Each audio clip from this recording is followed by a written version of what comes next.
sve ove donje kuće su ugrožene. Zadnji put kad je bilo, njih 7-8 su morali da sele.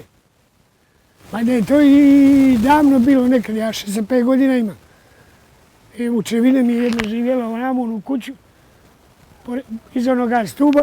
Sjećam se kao dijete, vazda smo ih selili svake godine skoro. Vazda su bile te poplave isto.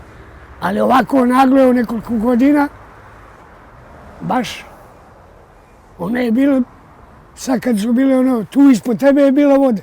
Sad prije 10 dana, 15, kad je bile one velike kiše. I onda je pala, vidiš, za 10-15 dana opet. Ako se od 15. najavljuju kiše, možda će biti ponovo nekako.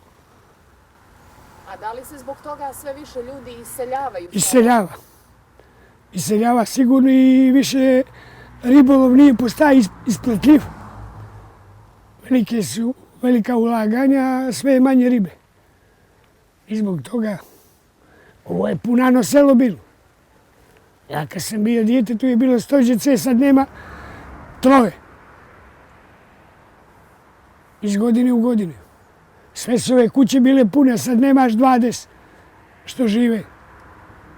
Teško je na jezeru, na vodu.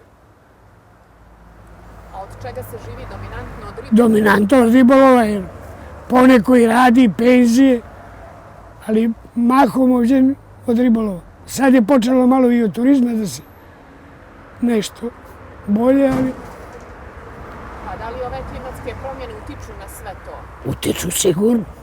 Vjerovatno da utiču, ja nisam stručan za to, ali utiču sigurno.